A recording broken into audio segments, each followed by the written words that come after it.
Chers amis, comment vous cachez mon émotion? Comment vous cachez ce que vous représentez ici ce soir aux côtés de tous ceux qui sont intervenus? Et permettez-moi de remercier Stéphane Troussel, président du conseil départemental de la Seine-Saint-Denis. Permettez-moi de remercier Bertrand. Cher Bertrand, tu sais ce que tes mots ont fait comme chaleur à mon cœur, parce que quand on aime la politique, quand on aime les gens, on ne peut pas réussir tout seul, et c'est parce que nous avons travaillé ensemble avec tous ceux qui aiment la gauche en Seine-Saint-Denis que nous avons connu ce que nous avons fait à Pantin, sur cette circonscription et sur l'ensemble de la Seine-Saint-Denis. Merci, cher Jean-Christophe. Merci, le premier d'entre nous. Merci à celui qui, aujourd'hui, est chargé de faire entendre la voix des socialistes. Merci, cher Jean-Paul. Cher Jean-Paul, nous savons tous ici ce que nous te devons. Nous savons dans quel état tu as récupéré cette région lorsque tu as battu la droite. Nous savons qu'avant ton arrivée, lorsqu'on évoquait la région Île-de-France, on évoquait le plus grand scandale financier de financement d'un parti politique. Et grâce à toi, tu as rendu sa fierté à la région. Pour tout cela, Jean-Paul, merci.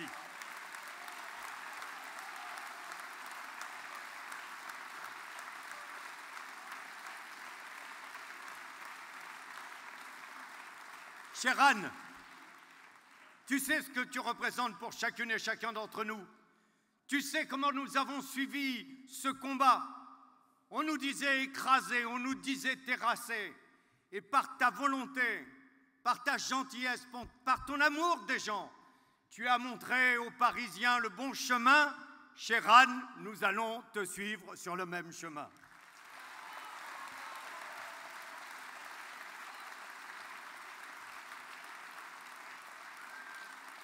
Merci à tous, merci au comité de soutien, merci à tous ceux qui sont sur les listes, merci aux têtes de liste départementales, merci à vous tous. Je vais vous dire une chose, j'ai l'impression que vous êtes motivés.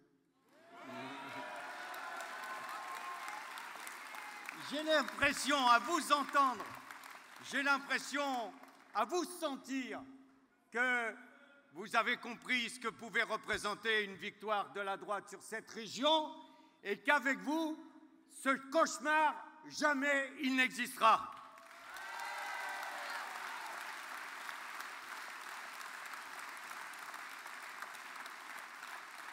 Je voudrais avoir une pensée pour le directeur de la campagne, Luc Carvounas. Il a tellement travaillé qu'il est au fond de son lit. Mais il va vite revenir. Et je voudrais toutes et tous vous remercier. Chers camarades, aujourd'hui on le démontre, les socialistes sont rassemblés. Les socialistes sont rassemblés. Et aujourd'hui les socialistes ne sont pas seuls. Il y a le comité de soutien, bien entendu, et je remercie chacune et chacun de ses membres, ceux qui ont chanté, ceux qui se sont exprimés, ceux qui sont avec nous ici aujourd'hui. Je les remercie parce qu'ils sont le symbole que tout commencera par la culture. Tout commencera par la culture, parce que c'est cette culture qui sera l'antidote de cette société fracturée, de cette société divisée, de cette société désespérée. Je le disais à quelques-uns de ceux qui se sont exprimés devant vous, j'ai tellement envie que face à cette haine, à cette division qui est contenue dans un certain nombre de discours de droite et extrême droite, on puisse montrer à tous nos enfants, on puisse montrer à tous nos adultes qu'ils peuvent partager des émotions communes, qu'ils peuvent s'extasier devant un morceau de musique, un poème, une chanson, une toile, une peinture, qu'ils peuvent partager cette émotion commune qui leur permettra là aussi de montrer cette volonté que nous avons dans un grand projet culturel de vivre ensemble. Vivre ensemble, chers amis, vivre ensemble et combattre toutes celles et tous ceux qui veulent nous opposer les uns aux autres, toutes celles et tous ceux qui veulent que nous nous haïssions. Vivre ensemble, ce sera notre première et grande volonté. Cette volonté, elle sera manifestée par nos listes. Vous avez vu les têtes de liste. Nos listes, elles sont prêtes depuis le mois de juin. Et c'est toujours compliqué de faire des listes avec des socialistes.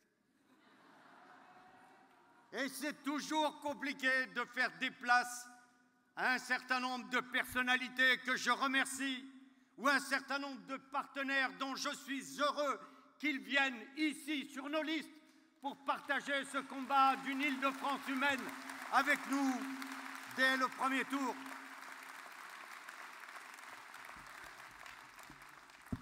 Notre projet, on l'a publié.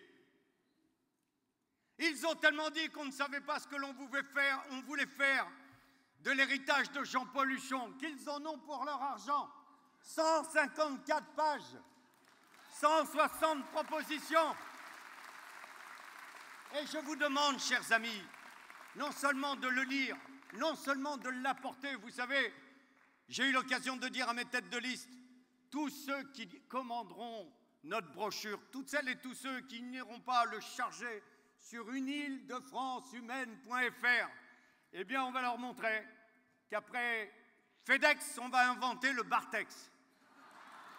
Et tous ceux qui commanderont le programme, c'est personnellement chacune des têtes de liste dans nos départements qui ira la livrer, cette belle brochure, et qui ira expliquer notre programme.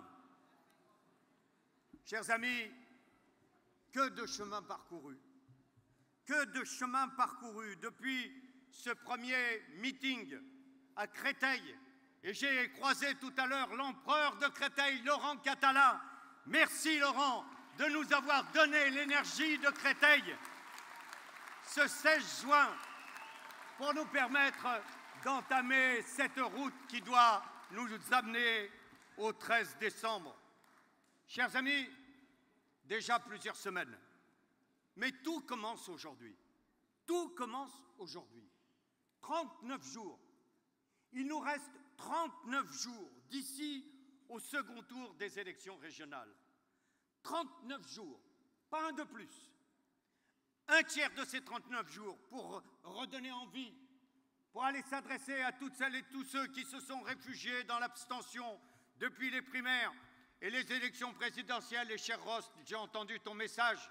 J'ai compris que ceux-là, ils ont envie de plus de gauche et nous allons leur apporter au travers de ces régionales de nouveau la création, la force de l'espérance de la gauche, notamment pour donner encore plus d'impulsion à ce deuxième temps du quinquennat. Aux côtés du président de la République, aux côtés du gouvernement, nous allons montrer qu'après le temps du redressement, doit venir le temps des valeurs de la gauche et de la réponse à apporter à toutes celles et tous ceux qui attendent l'espérance de la part de la gauche. Un tiers pour convaincre. Je vous l'ai dit, la brochure est à votre disposition. Le site internet est ouvert. Je remercie toute l'équipe qui a réussi à le mettre en place. Et maintenant, grâce à chacune des propositions, à vous de convaincre. À vous de convaincre toutes celles et tous ceux qui se sont abstenus. À vous de convaincre toutes celles et tous ceux au boulot, dans vos quartiers, dans vos familles, qui se posent encore la question de savoir si ça vaut le coup d'aller voter. Un tiers pour redonner envie, un tiers pour convaincre et un tiers pour gagner. Un tiers pour gagner, pour 6 ans de bonheur et éviter 6 ans de malheur.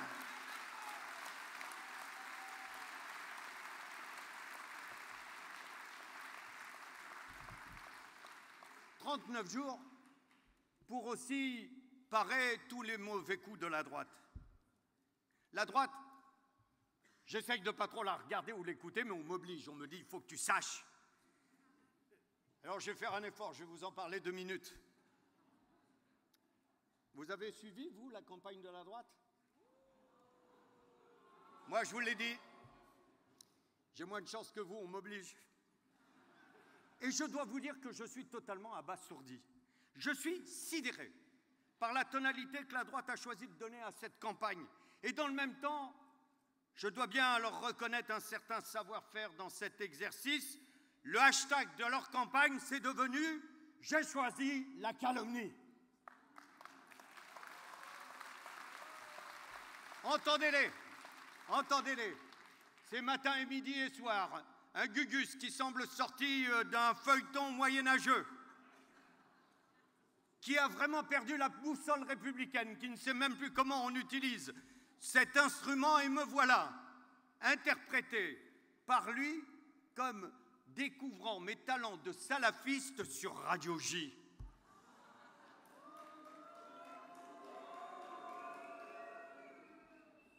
Écoutez-les, écoutez-les, et je vais vous dire une chose, rien que celui-là, il va falloir le battre, parce que comme ça, il pourra se livrer à autre chose que de la politique, il pourra essayer de faire du music-hall, et essayer d'amuser les électeurs en leur racontant des bonnes blagues, comme celle de la Seine-et-Marne, où on découvre d'un seul coup un réseau de municipalités qui distribuent et font distribuer les tracts de la candidate de Nicolas Sarkozy. Il pourra raconter la bonne blague que l'on vient de découvrir à Argenteuil, où le maire de cette ville vient de se payer une campagne d'affiches 3 mètres sur 4 en pleine campagne électorale pour dénoncer son prédécesseur et participer ainsi, avec des fonds interdits et des méthodes interdites, à la campagne des élections régionales. Mais tout ça, c'est rien. Il y a aussi la candidate de M. Sarkozy. On me dit quelquefois, mais pourquoi vous l'appelez comme ça? Je dis, mais vous l'avez entendu? On me dit, mais on n'a pas encore vu son programme. Ça, au moins, ça c'est d'accord. Ils sont comme moi, ils sont comme vous. Pour le moment, son programme, elle l'a montré à personne. D'ailleurs, je me demande exactement si elle en a encore un. Mais, faute de lire son programme, on peut l'écouter. Et là, c'est une merveille. Non-remplacement d'un fonctionnaire sur 2. J'ai choisi Sarkozy. Au nom de l'égalité homme-femme, simplement, elle arrive en Seine-Saint-Denis et elle nous dit « Il n'y a rien de tel qu'une femme pour faire le ménage. Bonjour l'égalité ». Et celle-là, je vous assure, je ne l'ai pas inventée. En pleine discussion sur le congé paternité, pensez-vous que le plus grand nombre sont les pères qui ont envie de changer les couches? Et puis, écoutez-la dénigrer systématiquement la Seine-Saint-Denis. Écoutez-les, comment ils parlent de ce territoire. Écoutez comment ils évoquent ces quartiers, ces habitants. Écoutez comment ils essayent de représenter, certainement pour les plus conservateurs d'entre eux, ce territoire et ses habitants comme un danger. Mais elle devrait faire attention à une chose, la Versaillaise. C'est que Louis XIV, il leur a laissé son château, mais sa dernière demeure, il l'a choisie en Seine-Saint-Denis, à Saint-Denis.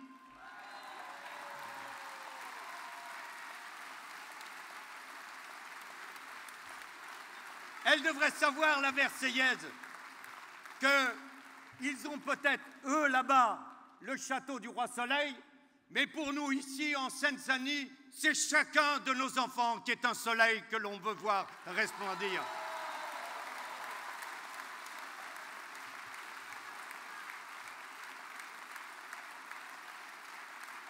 Et regardez qui sont ses alliés.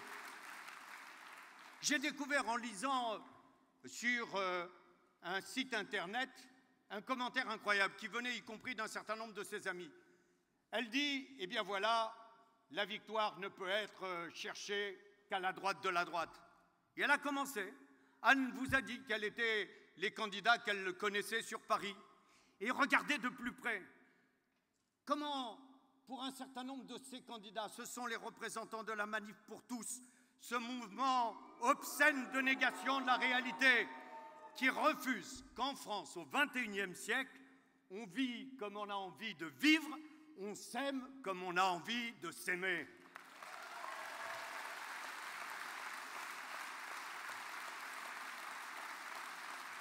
Regardez ce qu'elle fait et écoutez ce qu'ils disent. Regardez ce qu'elle fait. Jean-Paul Huchon, lorsque le drame des réfugiés s'est présenté, a décidé de proposer à l'Assemblée régionale une enveloppe de 5,5 millions pour aider les collectivités et les associations qui allaient créer des structures pour accueillir ces réfugiés, pour aider les associations à leur apporter aide et confort à ces femmes et ces hommes qui ont échappé à la mort. Qu'est-ce qu'ils ont fait? Même l'UDI n'a pas osé le faire. Ils ont voté contre la proposition de Jean-Paul Huchon. Ils ont voté contre. Et ce n'était rien par rapport au plus grave, c'est que leur pensée a été tellement bien comprise par un maire de l'Isère qui, lui, il a donné la traduction politique à ce vote négatif. Il a dit « Moi, je veux bien accueillir des réfugiés chrétiens parce qu'au moins, eux, ils ne coupent pas la tête de leur patron. » Voilà ce que c'est que le filon de la droite aujourd'hui. Voilà ce qui est le fil idéologique de ce qu'ils veulent représenter. Et si vous aviez un doute, lorsque M. Sarkozy a décidé de faire son grand retour, sa première réunion dans le parti qui s'appelait encore UMP a été consacrée à un sujet essentiel qui est au cœur des difficultés que connaît le pays aujourd'hui, l'islam. Une nouvelle fois, ce fil absolument inacceptable où l'on voit comment ils essayent, en essayant de s'effaroucher de tout rapprochement qui serait supposé entre la droite et l'extrême droite, comment dans les mots, comment dans les votes, comment dans les positions, ils créent ce lien entre la droite et l'extrême droite. Alors, la question mérite d'être posée. Ont-ils seulement les valeurs pour permettre à 12 millions d'habitants de cette région de vivre ensemble? Ont-ils vraiment la volonté de permettre ce vivre ensemble et pas ce vivre en chien de faïence? En ont-ils seulement l'étoffe? Ont-ils seulement le sang-froid et l'expérience pour présider cette région la plus puissante d'Europe? Je m'en veux de vous l'avouer. J'en viendrai presque à regretter la droite chiracienne. Bon sang, il a fallu qu'ils s'appellent les Républicains pour rompre avec les valeurs de la République. Quand je pense qu'ils nous accusent de faire le jeu du Front National. Oui.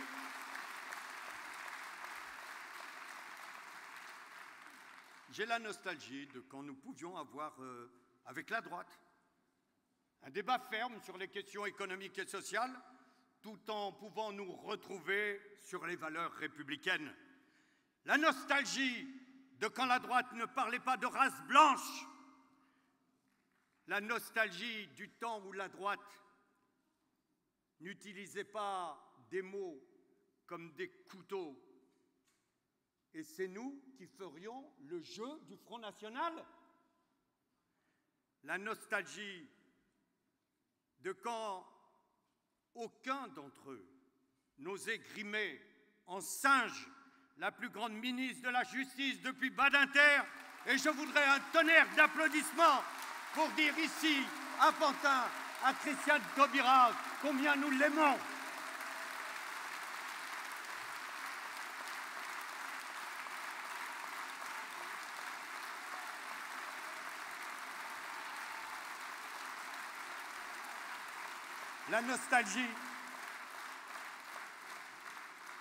La nostalgie de quand la droite disait non merci au Front National et pas tête ben couille. Et c'est nous qui ferions le jeu du Front National. La nostalgie de quand elle clamait avec nous liberté, égalité, fraternité et pas libéralisme, ethnocentrisme et franchouillardisme. Moi, je vous le dis, on savait. Le moins qu'on puisse dire, c'est que ces silences étaient sonores. On savait déjà que Jacques Chirac ne votait plus Sarkozy. Désormais, je pose cette question aux centristes, aux républicains de droite, à la droite héritière du gaullisme et de la démocratie chrétienne. Qu'avez-vous à présent de commun avec cette droite-là? Je le dis dans les yeux des centristes, aux anciens chiraciens qui soutiennent la candidature de M. Sarkozy, franchement, qu'avez-vous en commun avec ces gens-là? Qu'avez-vous en commun avec ces valeurs-là?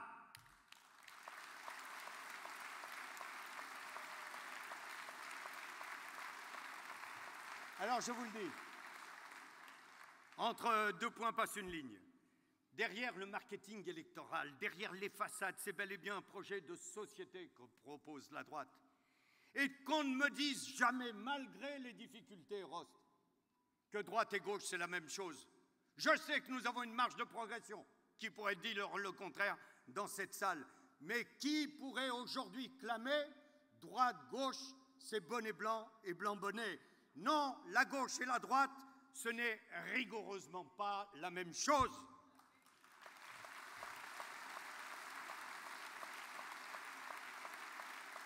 Et quand je vous parle de projet, eux ne rêvent que de revanche. Et quand je vous parle de l'Île-de-France, eux ne rêvent que de primaires.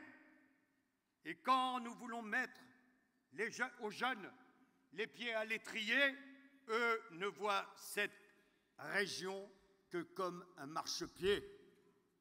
Et puis, quand nous défendons la valeur service public, ne jure que par la valeur fric, privatisation, privatisation. Ils n'ont que ce mot à la bouche. Quand nous pensons que la société doit être apaisée, la violence prévenue, eux ne croient qu'à la schlag. Comment M.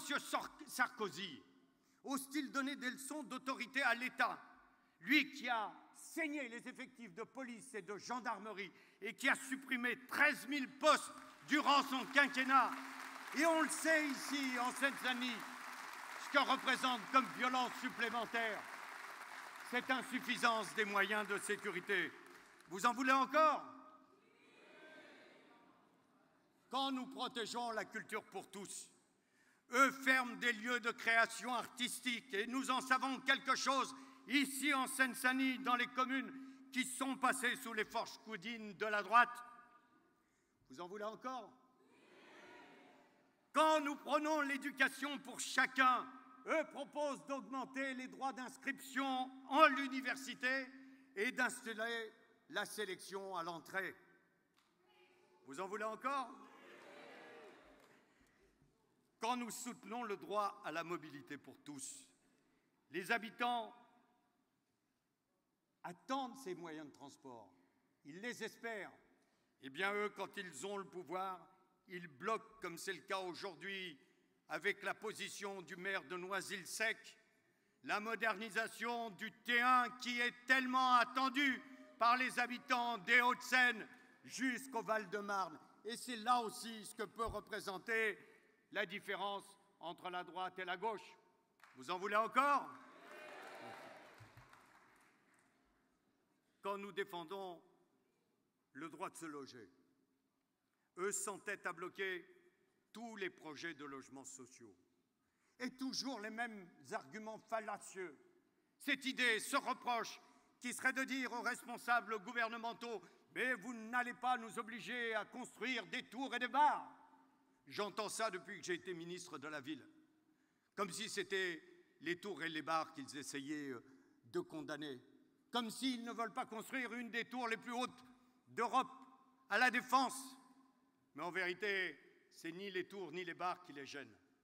Mais ils ne veulent pas du logement pour les pauvres, les immigrés, leurs enfants.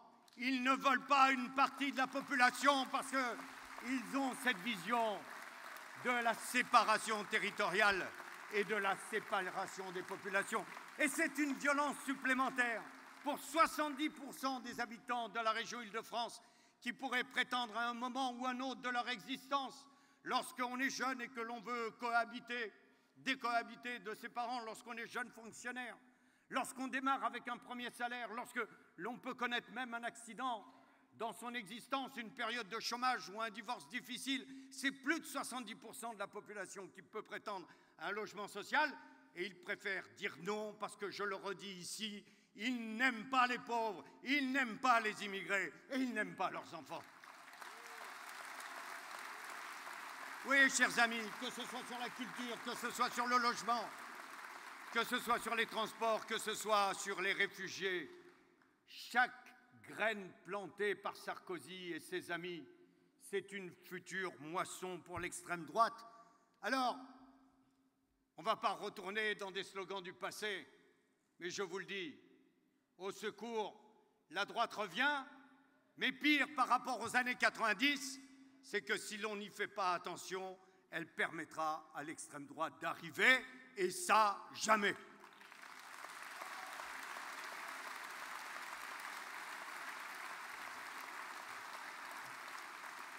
Et puisque je parle de l'extrême droite, deux mots eux aussi, pour eux aussi. Chers amis, comment pourrions-nous imaginer que dans cette France, qui a connu des jours si difficiles à cause de l'extrême droite, comment ce continent européen, qui a connu les bruits de bottes et l'odeur des charniers, comment pourrait-on imaginer que de nouveau on puisse sentir sur le sol de France ou sur le sol européen le bruit de l'extrême droite?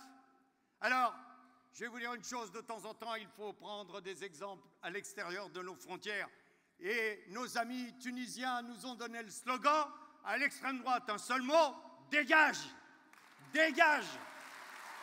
Dégage de nos départements, dégage de notre région, dégage de notre pays, dégage de l'Europe. Nous ne voulons pas un aller simple pour l'échec, la honte et la ruine. Mes chers amis, parlons maintenant un petit peu de nous. La région est pleinement tournée vers les Franciliens. Elle propose, organise, administre, c'est bien. Mais ce que je vous propose pour les 6 années qui viennent, c'est de retourner le miroir. Aux Franciliens d'inspirer nos politiques, à eux de s'approprier la région, à eux d'interpeller nos dispositifs. Chaque vie, chaque parcours doit pouvoir rencontrer à un moment donné la région Île-de-France. C'est cela une Île-de-France humaine. Depuis le début de la campagne, j'ai, avec eux tous, avec vous tous, entamé un nouveau tour de l'Île-de-France, avec cette fois-ci la casquette de premier d'entre vous.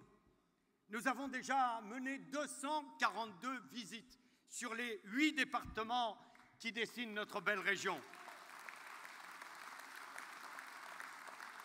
242 visites. 5 histoires que je veux vous raconter.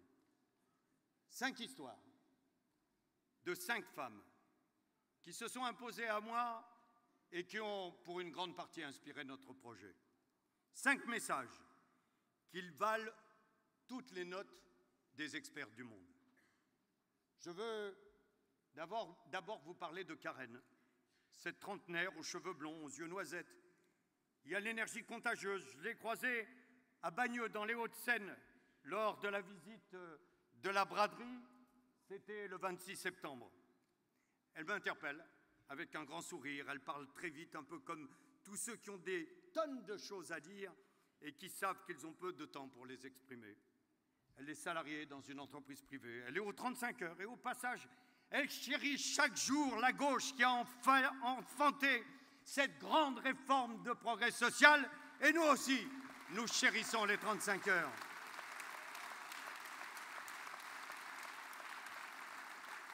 Karen se jure ni de gauche ni de droite. Vous connaissez cette phrase de Mitterrand, j'en suis sûr, en tous les cas, je vous la rappelle. Le centre n'est ni de gauche ni de gauche. Mais je la crois sincère lorsqu'elle dit cela. À ce stade, je me dis qu'elle est peut-être socialiste, mais qu'elle ne le sait pas encore. Elle est confortablement logée, bénéficie d'un CDI et globalement, elle donne le sentiment de maîtriser sa vie. Seulement voilà, elle me dit qu'elle en a assez de courir. C'est vrai qu'elle court partout, tout le temps, pour déposer les enfants à l'école, pour se rendre au travail, pour faire autre chose que travailler, pour aller voir ses parents qui vivent à Paris. Et puis, quelquefois, elle ne court plus, ou du moins, elle y réfléchit à 2 fois. À partir de 21h, elle fait comme si les transports en commun n'existent pas, la peur d'être embêtée, ou pire, agressée. Après m'avoir raconté cela, elle me lance « Monsieur Bartolone, c'est très bien les grandes idées, mais qu'est-ce que vous allez faire pour éliminer ces poisons du quotidien ?» Eh bien, pour Karen et pour tous les Franciliens, nous allons accélérer dans le domaine des transports. Bien sûr que nous allons utiliser ton travail, Jean-Paul, mais c'est fini, on va accélérer. après les programmes de vidéos dans les trains, après les commissariats quelquefois dans les plus grandes gares, après le renforcement de la présence humaine, nous allons accélérer. Plus une seule femme, plus une seule de nos filles, de nos compagnes, de nos mères, qui puissent se dire « je ne prends pas telle ligne de bus ou de RER ou de transport », plus aucune femme qui puisse se dire « je n'ai pas le droit au partage de l'espace public et des transports », pour une région humaine, nous allons accélérer pour leur offrir la sécurité. Et je vous le dis, quand on offre la sécurité pour les femmes, on offre la sécurité à tout le monde. Alors, on va multiplier les actions dans les bus, dans les RER, dans le métro, dans la petite, moyenne et grande couronne, parce que je n'oublie pas la grande couronne et j'y reviendrai tout à l'heure.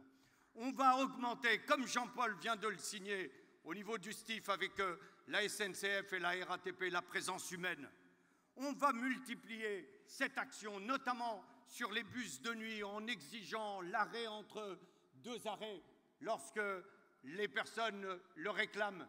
On va renforcer la présence d'un accompagnateur de bus sur les horaires les plus difficiles. Et puis, je vais vous dire une chose, non seulement on va améliorer la sécurité, mais on va améliorer y compris la réponse en termes de transport. Et je vous le dis, d'ici les Jeux Olympiques que nous aurons à Paris, en Seine-Saint-Denis, sur la région Île-de-France, nous aurons un transport, un réseau 24 heures sur 24 dans le réseau.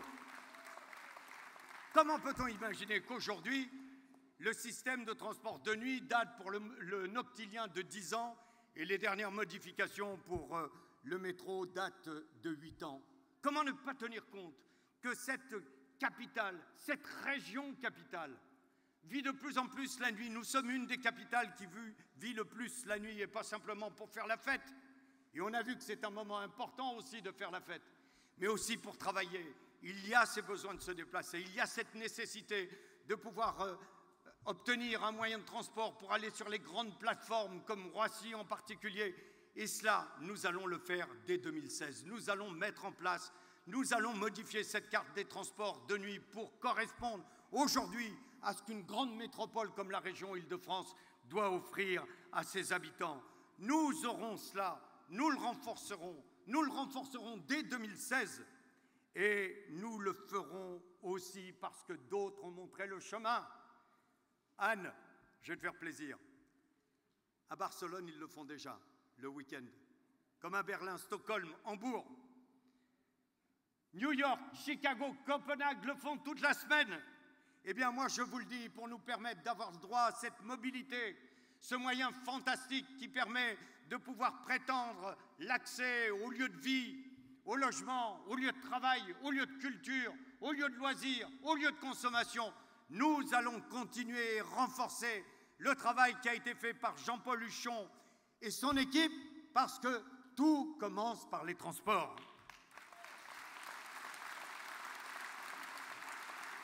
Tout commence par les transports. Vous savez, au cours d'une émission de télévision, on m'avait posé cette question. On m'avait dit mais comment vous pourriez résumer en quelques mots votre programme? Donc là, c'est, vous savez, la question inattendue à l'oral. Hein. Et j'aurais dit, eh bien voilà, je vais vous résumer les choses. En 68, pour ceux qui ont pu connaître ce grand moment, on dénonçait le métro boulot-dodo. Parce que c'était aliénant. On voulait tellement vivre et travailler au pays qu'on avait cette impression que c'était un triptyque de libération. Eh bien moi, je vous le dis, aujourd'hui, ce sera métro, boulot, dodo, écolo avec Bartho. Parce qu'on a besoin de transport pour connaître la mobilité, parce qu'on a besoin d'un toit pour pouvoir vivre dignement, parce qu'on a besoin d'un travail et d'une formation pour pouvoir prétendre à une vie normale, et parce que nous avons besoin de faire face à cette préoccupation environnementale pour laisser dans un bon état notre planète aux futures générations.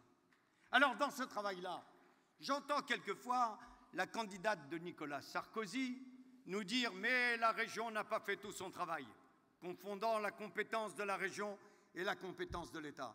Je vais vous raconter une petite anecdote. En 2005, il y a eu un rapport qui a été remis, qui a été écrit par l'École polytechnique de Lausanne. Pas simplement pour faire plaisir aux Suisses, mais il paraît qu'en termes d'analyse des transports, ce sont les plus forts. Et en 2005, il disait, attention, si l'État ne réinvestit pas dans les transports du quotidien, il risque d'y avoir des pannes, il risque d'y avoir de véritables accidents. En 2005. En 2005, déjà, ils attiraient l'attention sur ce qu'était la responsabilité de l'État pour changer les rails, les aiguillages, pour changer les caténaires afin que notre système de transport puisse être à la hauteur de ce qu'attendent les Franciliens. Résultat, le gouvernement en place à l'époque, et je vous demande de regarder qui était ministre du budget à l'époque, silence radio. On ne veut rien voir. On était dans le tout TGV. On faisait l'impasse sur 2% du territoire, mais 10% du réseau ferré, mais 40% des trains qui circulent de la SNCF sur la région Île-de-France, mais 70% des passagers de la SNCF qui sont en région Île-de-France tous les ans. On faisait l'impasse parce qu'on était dans cette époque où il fallait garantir à Alstom des séries pour pouvoir produire ce TGV, ce meilleur train du monde, mais nous sommes les seuls à l'acheter, donc il fallait donner la priorité au tout TGV. Eh bien maintenant c'est fini.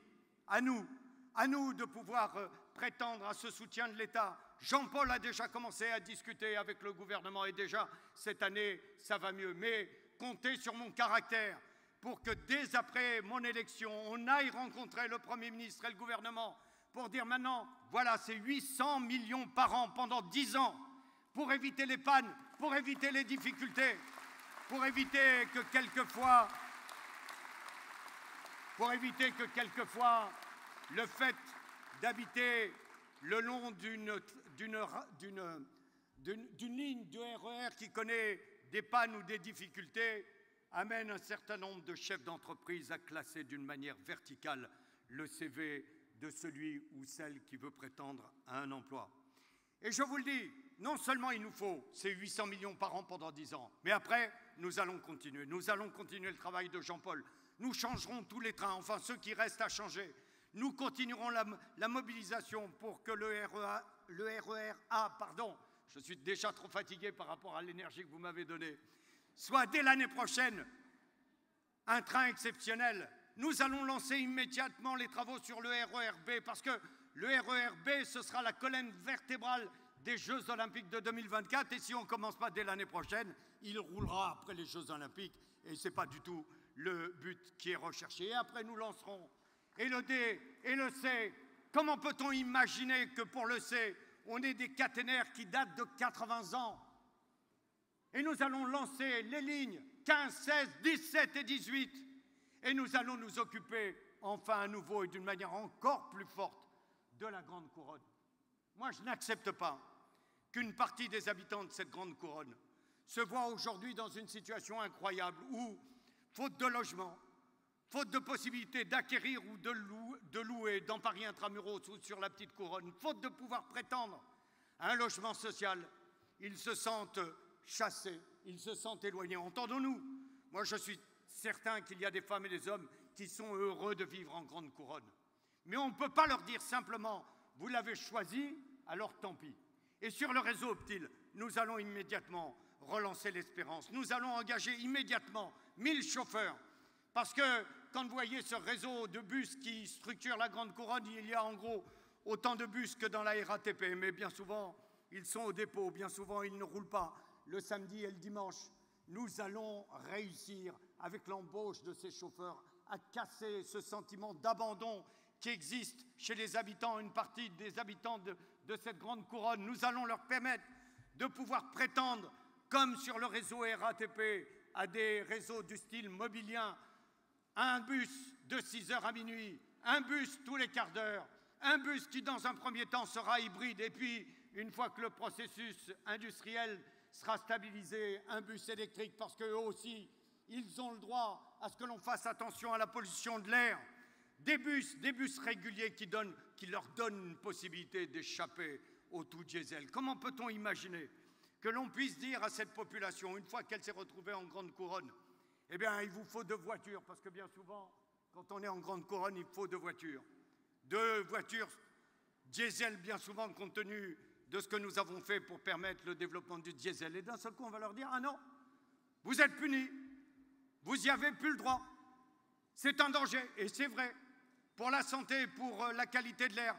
Eh bien, je vous le dis, à eux aussi, on va commencer d'abord par les artisans et commerçants pour leur permettre de changer leur flotte pour passer du diesel à un véhicule propre. Et après, si ça marche, on viendra compléter l'action qui est celle de la ville de Paris pour permettre aux uns et aux autres de sortir du tout diesel pour être attentifs à la santé de nos habitants.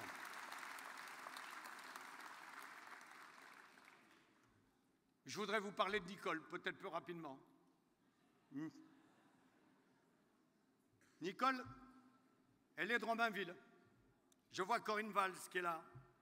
Mon orgueil dut-il en souffrir? Elle n'est pas venue me voir, mais elle passait par là. C'était en Seine-Saint-Denis, à Romainville, à l'occasion du lancement des travaux de la Corniche des Forts, qui sera bientôt la 12e île de loisirs de la région. Ces îles de loisirs qui attirent 2 millions de Franciliens. C'était dans la matinée du 27 juin.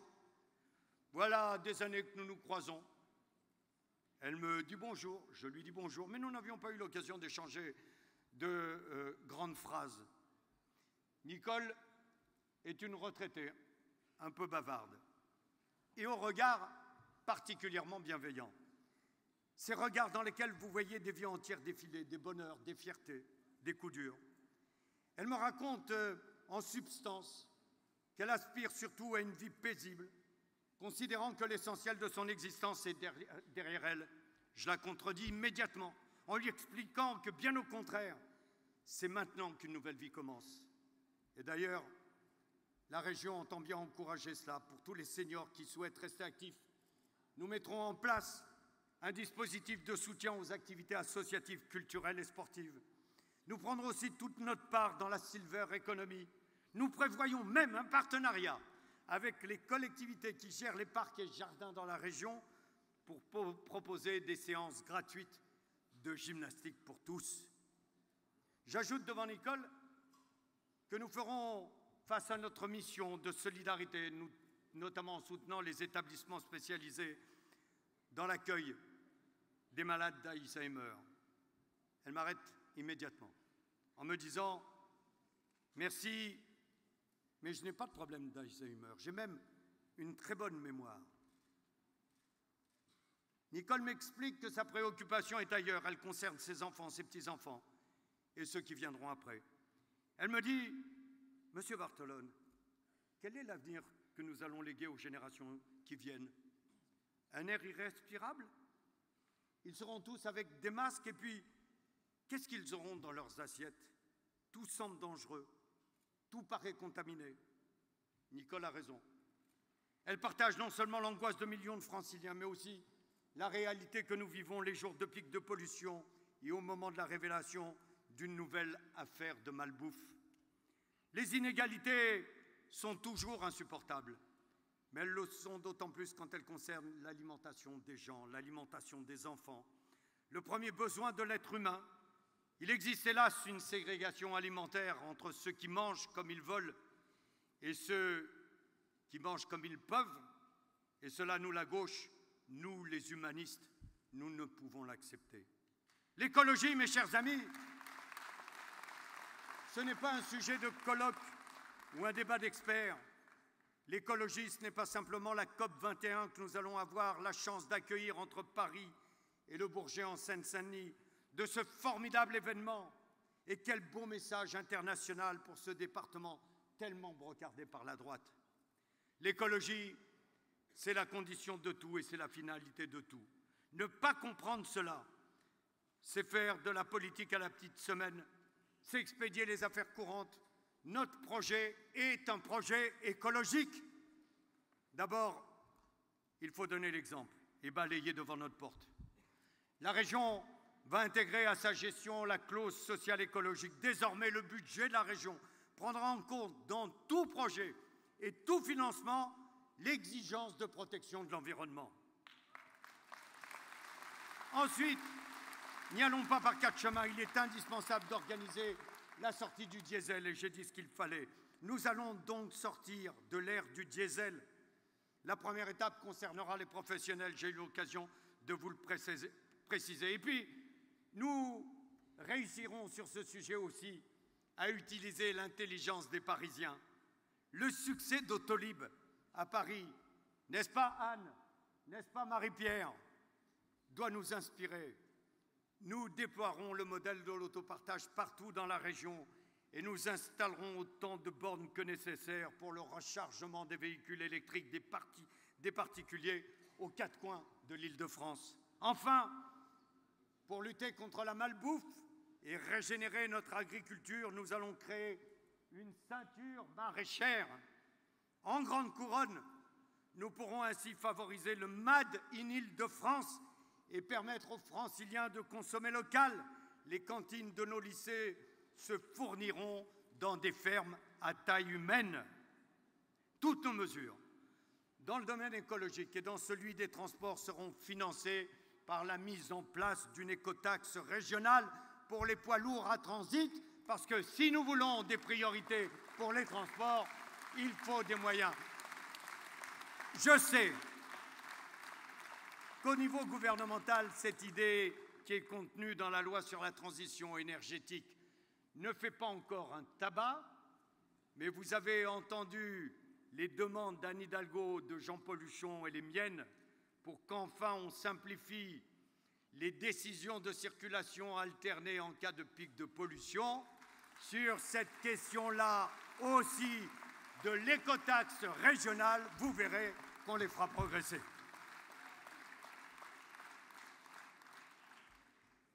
Et puis, dans mon tour de France, j'ai rencontré Erika. Erika, vous la connaissez tous d'une certaine manière. Pas personnellement, mais vous l'avez vue ou à la télévision ou sur Dailymotion. Vous en avez parlé entre vous, avec votre famille, avec vos amis. C'est cette salariée d'Air France, héroïne malgré elle, et qui incarne le décrochage de l'économie et de la vie réelle. Je l'ai rencontré jeudi dernier dans notre local de campagne avec Benoît Hamon, salut Benoît, et Daniel Goldberg que j'ai vu tout à l'heure. Elle nous a longuement parlé d'Air France. Cette entreprise, elle en est fière, elle lui a tout donné.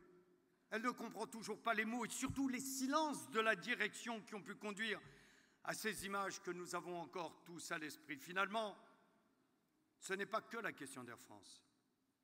Ce n'est même pas la simple question du dialogue social, si je peux employer cette expression, ou de la compétitivité qui nous est posée.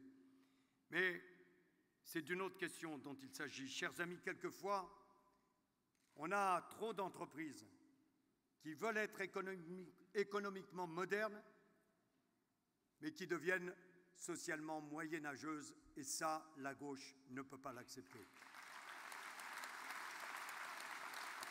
Qui sommes-nous? À quoi sommes-nous utiles? Qui servons-nous? Je veux le dire tout simplement devant vous, nous sommes la gauche. Nous sommes la gauche. Et la gauche, elle n'accepte pas les larmes d'une salariée. Elle n'accepte pas la primauté de la comptabilité sur l'humanité. La gauche, elle se range du côté des travailleurs. Elle a le goût du social et de l'amour du progrès. Non simplement par habitude ou par tradition, mais parce que c'est juste et que nous sommes dépositaires du talisman de la justice. La gauche, elle ne considère pas le chômage comme un chiffre, une courbe ou une statistique, mais comme l'amputation de l'être social d'un homme ou d'une femme de chair et de sang. Nous sommes la gauche et le mandat qui vient sera un mandat de la gauche. En 2004, rassemblés autour de Jean-Paul Huchon, nous avons mené la campagne autour de cette belle idée du bouclier social. Et c'était juste, et il fallait le faire. Eh bien, je vais vous le dire, cette campagne, nous allons le faire sous le signal du glaive de l'égalité. Le glaive qui nous permettra de faire comprendre que partout il nous faut l'égalité. Le glaive qui nous permettra de faire comprendre que quand la gauche et les écologistes, avec tous les partenaires radicaux, citoyens, sont en responsabilité, ce besoin d'égalité devient un impérieux devoir et une impérieuse nécessité.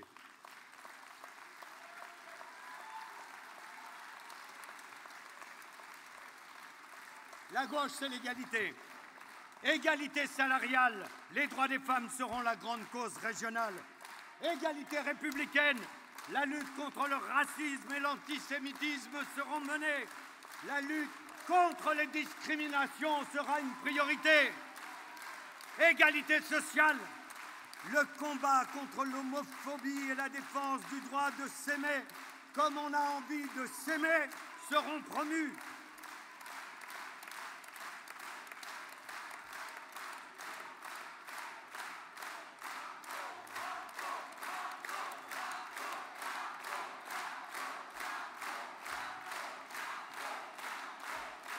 Vous avez raison, je vais pouvoir m'essuyer un peu.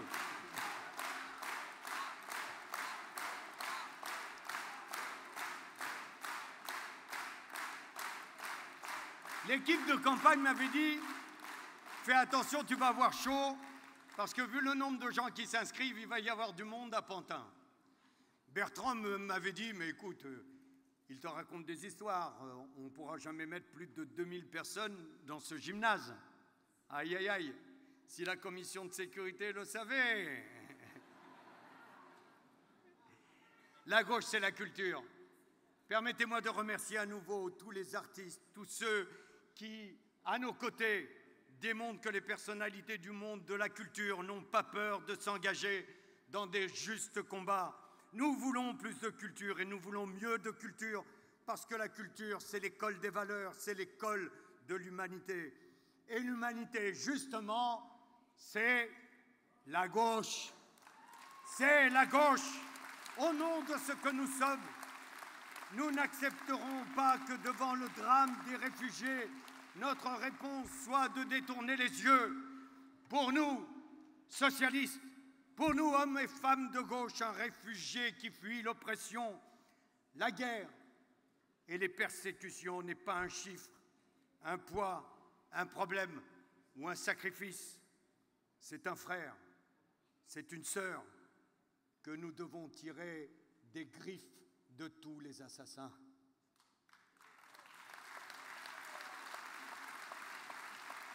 La gauche, c'est la solidarité. Nous n'accepterons pas la pire des inégalités, à savoir celle devant la mort. Nous allons lancer un plan de lutte contre les déserts médicaux et installer des maisons de la santé pour rendre la médecine accessible à moins de 15 minutes de chez soi. Un programme pour adapter les transports aux besoins des personnes handicapées sera mené. Nous lancerons un plan d'investissement en faveur des crèches à horaires décalés pour répondre à la souffrance des mères célibataires. Nous accompagnerons dans leur reconversion les salariés victimes de plans de restructuration. La gauche, c'est le logement. La gauche, c'est le pouvoir d'achat. Nous allons étendre la garantie locative à tous les jeunes parce qu'on n'a pas le droit de leur briser les ailes. Nous allons déployer l'encadrement des loyers dans toute la région parce que le poids du logement dans le budget des familles est devenu inacceptable. Paris a encore montré le chemin. Il y a encore quelques résistances, mais croyez-moi, nous réussirons à avancer. Nous réussirons à faire comprendre à tous que les coûts fixes ont explosé depuis 30 ans pour les étudiants, les ménages qui commencent, les jeunes travailleurs où tous les mois, des dépenses automatiques de plus en plus lourdes de logement, de communication, d'énergie viennent amputer leur pouvoir d'achat. Nous leur rappellerons que des agents immobiliers rigolent, oui, rigolent, quand ils voient les feuilles de paye de millions de travailleurs qui, comme tous les enfants de France, ont droit à un toit, ont droit au respect, ont droit à un avenir.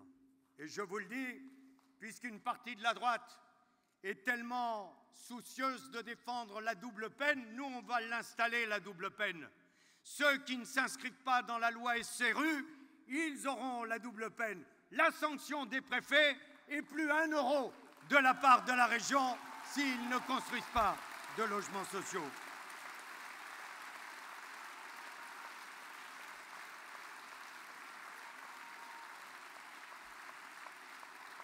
Nous sommes la gauche, nous sommes les humanistes, et il n'y a pas de souffrance acceptable dans une région si belle, si riche et si puissante. Partout en Île-de-France, des femmes, des hommes, comme Erika, travaillent et travaillent sans espérer de regard, de reconnaissance. Les Erika de l'Île-de-France doivent savoir, quand elles ne croisent au cours de leur journée aucun regard de soutien, que quelque part dans cette région, des gens ont dédié leur vie à la défense de leurs intérêts, que des gens ont hissé très haut le drapeau de la défense du travail, que des gens les aiment, que des gens savent que l'avenir, c'est eux, et ces gens, c'est nous, c'est la gauche de demain, c'est l'Île-de-France pour tous.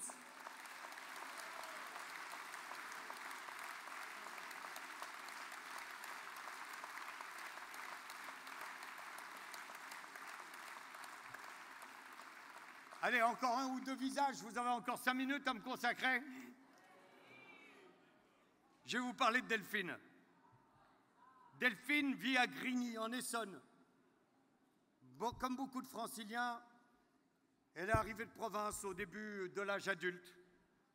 Je l'ai croisée le 19 octobre dernier à Ris-Orangis, quelques instants avant d'arriver au forum thématique sur l'emploi-formation.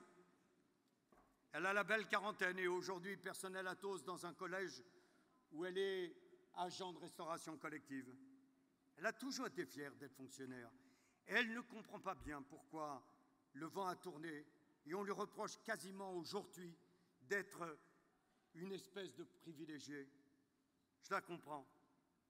Et ce que je lui ai dit ce jour-là, ce que je réaffirme devant vous ce soir, c'est qu'elle ne sert pas simplement des repas. Elle sert son pays. Elle sert nos enfants. Elle sert sa région.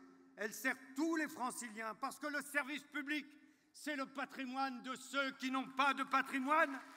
C'est l'héritage de ceux qui ne sont pas héritiers. Et je veux rendre hommage en votre nom à tous les agents de la fonction publique qui sont les ouvriers de l'égalité républicaine. Nous sommes fiers des services publics franciliens et nous nous tenons tout près à ses côtés. Mais ce qui préoccupe le plus Delphine, c'est tous ces gamins. Elle les regarde et elle espère que tout est fait pour qu'ils réussissent. Et je vous le dis, à elle comme à vous, nous ferons tout pour que chacun de ces gamins puisse réussir. Nous aurons une lutte implacable contre le décrochage scolaire. Nous permettrons à nos enfants de trouver une espérance dans nos lycées, dans nos centres d'apprentissage. Nous aurons la volonté d'être aux côtés de nos étudiants pour leur montrer que nous sommes capables de tenir compte de leurs préoccupations en termes de santé.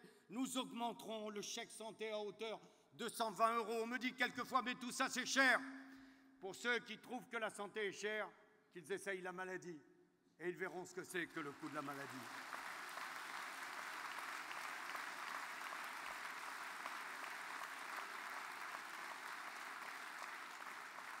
Alors, merci aussi à Delphine d'incarner le service pour nos enfants. Merci de croire que la valeur éternelle est si française de l'action publique. Quand je vous regarde, je vous le dis, quand je vous entends applaudir à ces mots magnifiques de fonctionnaires, service public, je me dis que la gauche a un avenir radieux.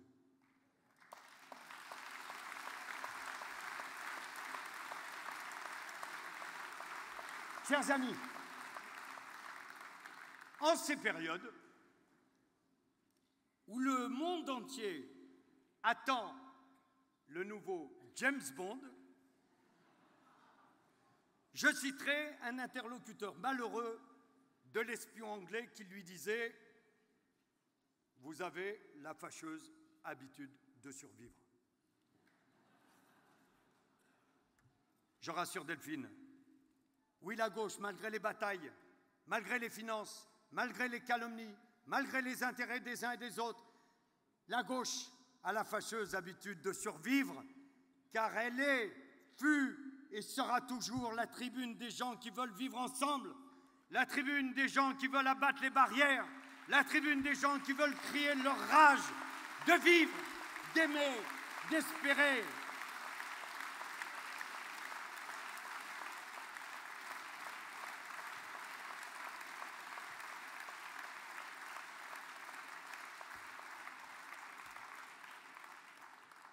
Chers amis, je suis un enfant d'Île-de-France et j'y vis depuis que j'ai 9 ans. Je crois bien connaître cette région et ses habitants. Et pourtant, parfois ces rencontres m'ont surpris. La grande leçon que je retire de tout cela, c'est que les Franciliens ne sont pas des consommateurs de la politique. Ils ne réclament pas pour eux, mais d'abord pour ceux qui les entourent, ceux qui viennent après, ceux qui n'ont pas eu leur chance. Fondamentalement, je crois que les Franciliens veulent que l'on vive ensemble, pas les uns à côté des autres, encore moins les uns contre les autres, ensemble, parce qu'il n'y a rien de plus précieux que cette conquête républicaine qui nous permet de nous enrichir, de nous élever, de nous remettre en cause, de nous entraider, ensemble, Franciliens de toujours, ensemble, Franciliens nés ici, ensemble, Franciliens nés ailleurs, ensemble, Franciliens venus de Bretagne, de Côte d'Azur et même de Corrèze, ensemble, Franciliens des Outre-mer. Et je salue nos compatriotes domiens qui, même s'ils sont jugés par d'autres coupables de naître de race blanche, font la fierté de notre pays et la fierté de la région Île-de-France. Vivre ensemble, c'est notre philosophie, c'est notre démarche, c'est notre projet, c'est le sens de notre candidature, c'est la trame du mandat à venir. Pour faire grandir cette région et pour vivre mieux ici, maintenant tout de suite, pour faire grandir cette région et la léguer plus forte et plus humaine aux générations futures, nous avons le devoir de gagner. Mes chers amis,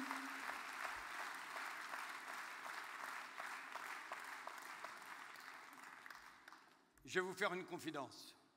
À ce moment précis de ma vie, je n'ai plus rien à prouver, ni à ceux que j'aime, ni à ceux qui m'aiment, ni à moi-même. Je ne suis pas candidat aux élections régionales pour aller chercher un titre supplémentaire. Quelquefois, mes adversaires me disent que j'en ai eu déjà de trop. Ce que je veux, c'est être utile à l'Île-de-France et aux Franciliens. Ce que je veux, c'est montrer que la politique, la République et la gauche, ça sert à quelque chose. Ce que je veux, au fond, c'est qu'à la fin du prochain mandat, à la fin de ma présidence, la vie en Île-de-France se soit améliorée et que j'y sois un tout petit peu pour quelque chose. Alors oui, chers amis, au nom de cette idée que je me fais de la région Île-de-France, au nom de cette idée que nous faisons de cette volonté de vivre ensemble, quelles que soient nos origines, quelles que soient nos couleurs de peau, quel que soit le pays d'origine des parents, des grands-parents, quelles que soient les religions ou les non-religions, oui, nous allons gagner. Oui, nous allons gagner. Oui, nous allons gagner parce que nous avons le devoir de gagner. Parce que les Franciliens ont le droit et méritent cette région humaine. Vive Pantin! Vive la Seine-Saint-Denis, vive la région Île-de-France et vive la France!